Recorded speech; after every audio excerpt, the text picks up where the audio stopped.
നമസ്കാരം. മലയാളി വാർത്തയിലേക്ക് സ്വാഗതം. പാലാ കുരിശുപള്ളിക്ക് മുന്നിൽ പോലീസുകാരനെ എടുത്തിട്ടിരിക്കുന്ന സുരേഷ് ഗോപി. എംപിയെ കണ്ടതും നാട്ടുകാരെല്ലാവരും ഒന്ന് അന്താളിച്ചു. എന്താണ് സംഭവിക്കുന്നത്? റോഡിലൂടെ പോയ വാഹനങ്ങളിൽ ഇരുന്നവരാകട്ടെ പെട്ടെന്ന് ഞെട്ടി. ദേണ്ട സുരേഷ് ഗോപി പിണറായി പോലീസിനെ എടുത്തിട്ട് ഇടിക്കുന്നെന്ന്. എല്ലാവരും തിരഞ്ഞത് എം പിയുടെ വാഹനം അവിടെ എവിടെയെങ്കിലും ഉണ്ടോ എന്ന്. എം പി തന്നെയാണോ പോലീസിനെ എടുത്തിട്ട് ഇടിക്കുന്നത് എന്നുള്ള ചിന്തയായിരിക്കും ഒരു നിമിഷം അവരിലൂടെ പോയത്. എന്നാൽ പിന്നീട് ക്യാമറകളും മറ്റും കണ്ടതോടെ മനസ്സിലായി സിനിമാ ഷൂട്ടിംഗ് ആണ്. ഒരു ഗ്യാപ്പിന് ശേഷം വീണ്ടും സിനിമയിൽ സജീവമായിരിക്കുകയാണ് സുരേഷ് ഗോപി. എന്നാൽ പെട്ടെന്ന് എല്ലാവരുടെയും ഉള്ളിലേക്ക് വന്നത് നടൻ സുരേഷ് ഗോപിയെ അല്ല, എം പി സുരേഷ് ഗോപിയെയാണ്. അങ്ങനെ പിണറായി പോലീസിന് 4 എണ്ണം കിട്ടുന്നെങ്കിൽ അങ്ങ് കിട്ടിക്കോട്ടെ എന്ന്. ഷിബിൻ ഫ്രാൻസിസിന്റെ തിരക്കഥയിൽ മാത്യൂസ് തോമസ് സംവിധാനം ചെയ്യുന്ന ഒറ്റക്കൊമ്പൻ എന്ന സുരേഷ് ഗോപി നായകനാകുന്ന സിനിമ ചിത്രീകരണം ഇപ്പോൾ പുരോഗമിക്കുകയാണ്. ഗോകുലം മൂവീസിന്റെ ബാനറിൽ ഗോകുലം ഗോപാലനാണ് നിർമ്മാണം. ഇതിനിടെ ചില സാങ്കേതികമായ തടസ്സങ്ങൾ ഉണ്ടായതോടെ ചിത്രീകരണം അനിശ്ചിതമായി നീണ്ടുപോയിരുന്നു. ഇതിനിടയിൽ തെരഞ്ഞെടുപ്പും പിന്നീട് സുരേഷ് ഗോപി കേന്ദ്രമന്ത്രിയുമൊക്കെയായി. ഈ സാഹചര്യങ്ങളെ അതിജീവിച്ചുകൊണ്ടാണ് കഴിഞ്ഞ ഡിസംബർ മാസത്തിൽ ഒറ്റക്കൊമ്പൻ ചിത്രീകരണം വീണ്ടും ആരംഭിച്ചത്. 1 മാസത്തോളം ആദ്യം ഷെഡ്യൂൾ നീണ്ടുനിന്നു. പിന്നീട് ചിത്രീകരണം ആരംഭിച്ചത് ഏപ്രിൽ 21-നാണ്.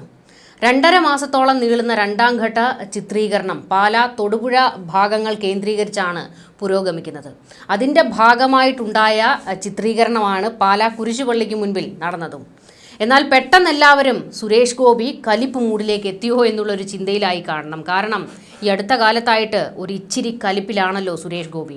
മാധ്യമങ്ങളോടൊക്കെ കലിപ്പ് മട്ടിലാണ്. അതുകൊണ്ട് തന്നെ പെട്ടെന്ന് സുരേഷ് ഗോപി പോലീസുകാരനെ എടുത്തിട്ട് ഇടിക്കുന്നത് കാണുമ്പോൾ അവരുടെ ഉള്ളിലും ഒരു ആശങ്ക ഉണ്ടായി കാണും. ഇത് എം പി ആണോ ഇടിക്കുന്നത് അതോ സിനിമാ നടനാണോ എന്ന്.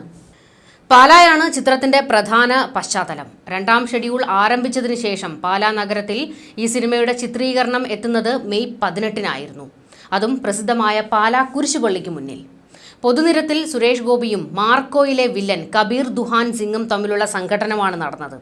ഈ രംഗം ചിത്രീകരിക്കുമ്പോൾ സംവിധായകൻ മാത്യൂസ് തോമസ് ഓർമ്മിച്ചത് തനിക്ക് പ്രചോദനം തന്ന ചങ്ങനാശ്ശേരി മാർക്കറ്റിലെ സംഘട്ടനത്തിൻ്റെ യഥാർത്ഥ ശില്പിയായ ഭദ്രൻ എന്ന സംവിധായകനെയാണ്. അദ്ദേഹത്തിൻ്റെ വീടും പാലായിലാണ്. ഈ ലൊക്കേഷനോട് ഏറെ അടുത്തുമാണ്. മാത്യൂസിന് ഇത് സ്വപ്ന സാക്ഷാത്കാരവും കൂടിയാണ്. കാരണം വർഷങ്ങൾക്ക് മുൻപ് ചങ്ങനാശ്ശേരി മാർക്കറ്റിൽ മോഹൻലാൽ ഒരു ജീപ്പ് ജമ്പ് ചെയ്യിച്ച് പുഴയിലേക്ക് വീഴുന്ന സാഹസികമായ രംഗത്തിൻ്റെ ചിത്രീകരണം. മലയാളത്തിൻ്റെ പ്രിയ സംവിധായകൻ ഭദ്രനായിരുന്നു തൻ്റെ സ്ഫടികം എന്ന ചിത്രത്തിനു വേണ്ടി ഈ രംഗം ചിത്രീകരിച്ചത്. അന്ന് ആവേശത്തോടെ കൈയടിച്ചവരുടെ കൂട്ടത്തിൽ മാത്യൂസ് തോമസ് പ്ലാമൂട്ടിൽ ഉണ്ടായിരുന്നു. ആ പയ്യനിൽ സിനിമാ ചിത്രീകരണം കണ്ടത് വലിയൊരു ആവേശം ഉണ്ടാക്കിയത്രേ. പിന്നീട് അങ്ങോട്ട് ഉള്ളിൽ സിനിമാ മോഹം വളർന്നു. ഒപ്പം ഭദ്രൻ എന്ന സംവിധായകനോടുള്ള ആരാധനയും. വിദ്യാഭ്യാസം കഴിഞ്ഞതോടെ സിനിമയാണ് തൻ്റെ മേഖല എന്ന് അദ്ദേഹം തിരിച്ചറിഞ്ഞു. അതും ഒരു സംവിധായകൻ തന്നെയാകുക. നാട്ടുകാരൻ കൂടിയായ ജോണി ആൻ്റണിക്കൊപ്പം സംവിധാനത്തിൻ്റെ ബാലപാഠങ്ങൾ പഠിച്ചു തുടങ്ങിയ മാത്യൂസ് ജോണിക്കൊപ്പം ഏതാനും ചിത്രങ്ങളിൽ സഹസംവിധായകനായി പ്രവർത്തിച്ചിട്ടുണ്ട്. പിന്നീട് ദീപൻ, അമൽ നീരദ്, ഖാലിദ് റഹ്മാൻ, തരുൺ മൂർത്തി, നിസാം ബഷീർ തുടങ്ങിയവർക്കൊപ്പവും പ്രവർത്തിച്ചിട്ടുണ്ട്. അതുമാത്രമല്ല, അദ്ദേഹം ഏറെ ആരാധനയോടെ കണ്ടിരുന്ന ഭദ്രനോടൊപ്പവും പ്രവർത്തിച്ച ശേഷമാണ് ഇപ്പോൾ സ്വതന്ത്ര സംവിധായകനാകുന്നത്. അതിരാവിലെ തന്നെ മാത്യൂസ് സംവിധായകൻ ഭദ്രൻ്റെ വീട്ടിലെത്തുകയും ലൊക്കേഷൻ സന്ദർശിക്കണമെന്ന് ആവശ്യപ്പെടുകയും ചെയ്തു എന്നാണ് വിവരങ്ങൾ. അദ്ദേഹം അത് സന്തോഷത്തോടെ സ്വീകരിക്കുകയും വരാമെന്ന് ഉറപ്പ് നൽകുകയും ചെയ്തു എന്ന് പറയുകയും പിന്നീട് ശിഷ്യനെ കാണാൻ എത്തുകയും ചെയ്തു. വലിയ ജനക്കൂട്ടത്തിൻ്റെ സാന്നിധ്യത്തിൽ ചിത്രീകരണം നടക്കുന്നതിനിടയിലാണ് ഭദ്രൻ അവിടേക്ക് വരുന്നത്. ബോളിവുഡ് താരവും മാർക്കോയിലൂടെ ശ്രദ്ധേയനുമായ കബീർ ദുഹാൻ സിംഗിനെ സുരേഷ് ഗോപി ഭദ്രന് പരിചയപ്പെടുത്തി കൊടുത്തു. ഇതിനിടയിൽ ഒരു രംഗം ഭദ്രൻ ചിത്രീകരിക്കണമെന്ന് മാത്യൂസ് ആവശ്യപ്പെട്ടു. തുടർന്ന് സുരേഷ് ഗോപിയും കബീർ ദുഹാൻ സിംഗും ചേർന്ന ഒരു ഷോട്ട് ഭദ്രൻ എടുത്തു. യൂണിറ്റ് അംഗങ്ങൾ ഏറെ കയ്യടിയോടെയാണ് ഇത് സ്വീകരിച്ചത്. ഷോട്ടിന് മുൻപ് ക്യാമറമാൻ ഷാജിയെയും സംവിധായകൻ മാത്യൂസ് ഭദ്രന് പരിചയപ്പെടുത്തി കൊടുത്തു. വലിയ താരനിരയുടെ അകമ്പടിയോടെയും വലിയ മുതൽ മുടക്കിലും എത്തുന്ന മാസ് എൻ്റർടൈനർ ആയിരിക്കും ഒറ്റക്കൊമ്പൻ എന്ന ചിത്രമെന്നാണ് അണിയറ പ്രവർത്തകർ തന്നെ അവകാശപ്പെടുന്നത്. നമുക്കറിയാം, ഒരു രാഷ്ട്രീയക്കാരനേക്കാൾ കൂടുതൽ ഒരു സിനിമാക്കാരൻ, പ്രത്യേകിച്ച് മുണ്ടുമടക്കി കുത്തി നല്ല ഒന്നാം തരം ഇടിയിടിക്കുന്ന ഒരു നടനെയാണ്, ആ സുരേഷ് ഗോപിയെയാണ് എനിക്ക് തോന്നുന്നു ഏറ്റവും ഇഷ്ടം.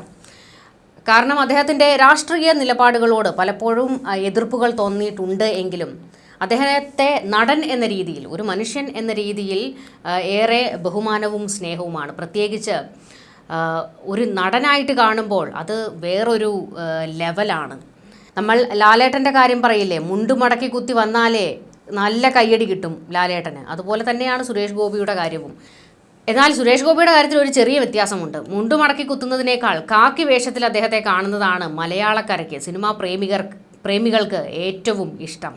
കമ്മീഷണറും ഭരത്ചന്ദ്രൻ IPS ഒക്കെ എത്രയോ പേരെ ആവേശം കൊള്ളിച്ച ചിത്രങ്ങളാണ്. ഇന്നും എല്ലാ മലയാളികളുടെയും ഉള്ളിലുള്ള സിനിമകളാണ് അതെല്ലാം. അതുമാത്രമല്ല, മുണ്ടുമടക്കി കുത്തി വന്നപ്പോഴും കയ്യടി കിട്ടിയിട്ടുണ്ടല്ലോ. ലേലവും വാഴുന്നോർ തുടങ്ങിയ എത്രയോ സിനിമകൾ.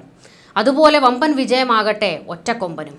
വലിയൊരു താരനിര തന്നെ ഈ ചിത്രത്തിലുണ്ട്. ഇന്ദ്രജിത് സുകുമാരൻ, വിജയരാഘവൻ, ലാലു അലക്സ്, ചെമ്പൻ വിനോദ്, ജോണി ആൻ്റണി, മേഘ്ന രാജ്, ബിജു പപ്പൻ, ഇടവേള ബാബു, ബാലാജി ശർമ്മ, മാർട്ടിൻ മുരുകൻ, ജിബിൻ ഗോപിനാഥ്, പൂജപ്പുര രാധാകൃഷ്ണൻ, പുന്നപ്ര അപ്പച്ചൻ, വഞ്ചിയൂർ പ്രവീൺ, ബാബു പാല തുടങ്ങിയവരാണ് മറ്റു വേഷങ്ങളിലെത്തുന്നത്. തിരക്കഥ ഷിബിൻ ഫ്രാൻസിസ് ആണ്. ഗാനങ്ങൾ വയലാർ ശരത് ചന്ദ്രവർമ്മ, സംഗീതം ഹർഷവർദ്ധൻ രാമേശ്വർ, ഛായാഗ്രഹണം ഷാജി കുമാർ, എഡിറ്റിംഗ് ഷഫീഖ് VB, കലാസംവിധാനം ഗോകുൽദാസ് തുടങ്ങി നീളുകയാണ് ആ ലിസ്റ്റ്. എന്തായാലും ഈ ചിത്രീകരണം കണ്ടത് പാലായിലെ ആ നാട്ടുകാരെ എല്ലാവരെയും ആദ്യം ഒന്ന് ഞെട്ടിച്ചിരുന്നു. വീണ്ടും തിയേറ്ററുകളിലേക്ക് ആവേശം വിതറി സുരേഷ് ഗോപി എത്തുകയാണ്. അതൊരു വലിയ ആരവവും ആഘോഷവുമാണ്. ന്യൂസ് ഡെസ്ക് മലയാളി വാർത്ത.